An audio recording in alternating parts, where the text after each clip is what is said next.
Qu'est-ce qui se cache derrière un simple clin d'œil? On pourrait croire que la question est anecdotique, mais en réalité, elle est au cœur de la pensée de Clifford Geertz, l'un des anthropologues les plus influents du XXe siècle. Aujourd'hui, on va plonger dans ces idées pour découvrir comment elles nous aident, en quelque sorte, à lire le monde qui nous entoure. Allez, on commence tout de suite avec une petite énigme, une question toute simple qui nous mène directement au centre du raisonnement de Geertz. En surface, c'est quasi identique. C'est juste une contraction rapide de la paupière. Pourtant, on sait tous très bien que les deux n'ont rien à voir.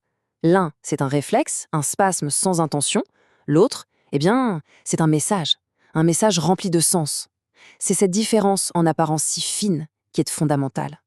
Et c'est là que Geertz nous apporte un concept absolument génial, la différence entre la description mince et la description dense. La description mince, c'est juste constater le fait brut. La paupière, c'est contracté. Point. Mais la description dense, elle, va bien plus loin. Elle cherche à décoder le sens de l'action. Est-ce que c'est un tic, ou alors un clin d'œil secret, un signe de complicité? Mais là où ça devient vraiment fascinant, c'est que les couches de sens peuvent s'empiler. Imaginez quelqu'un qui imite maladroitement un clin d'œil pour se moquer d'un autre. Ou pire, quelqu'un qui, seul chez lui, s'entraîne à parodier ce clin d'œil. L'action physique, elle, ne change pas. Mais le sens, lui, devient de plus en plus complexe, de plus en plus profond.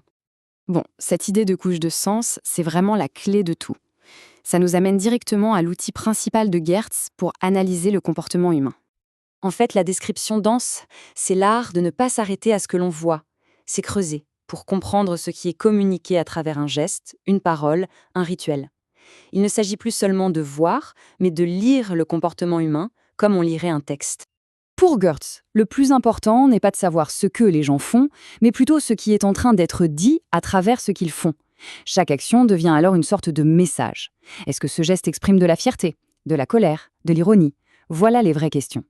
Et si on peut lire les actions des gens comme un texte, alors qu'est-ce que ça nous dit sur la culture en général? Eh bien, ça change absolument tout. Pour Geertz, il faut d'abord se débarrasser d'une vieille idée tenace, celle que la culture serait un ensemble de règles ou de croyances stockées à l'intérieur de notre cerveau. Pour lui, cette vision est beaucoup trop réductrice. Non, la culture, elle est dehors, visible par tous. Il la voit comme un document public, une sorte de performance collective, jouée en permanence par les membres d'une société. Et comme n'importe quel document, on peut apprendre à la déchiffrer. Ces actions publiques, ces textes culturels, ce sont finalement des histoires qu'un groupe se raconte à lui-même, sur lui-même. C'est là, dans ces moments partagés, que la culture existe vraiment. Et pour nous montrer ça de façon éclatante, Geertz a utilisé son concept de description dense sur un événement particulièrement riche et complexe, le combat de coqs à Bali. Il faut bien comprendre qu'à Bali, un coq de combat, ce n'est pas juste un oiseau. Pour un homme, c'est une extension de sa propre personne, un symbole direct de sa masculinité, de son honneur et de son statut dans la communauté. Alors, voilà, avec une description mince, on ne verrait qu'un spectacle un peu sauvage, des paris, de l'agitation. Mais avec la description dense, on découvre tout autre chose.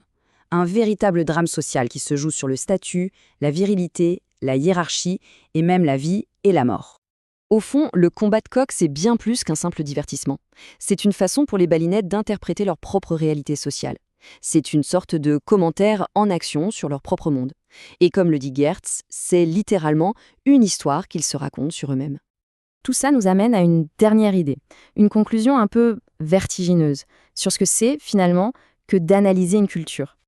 Pour expliquer cette complexité, Geertz aimait beaucoup utiliser une vieille histoire indienne.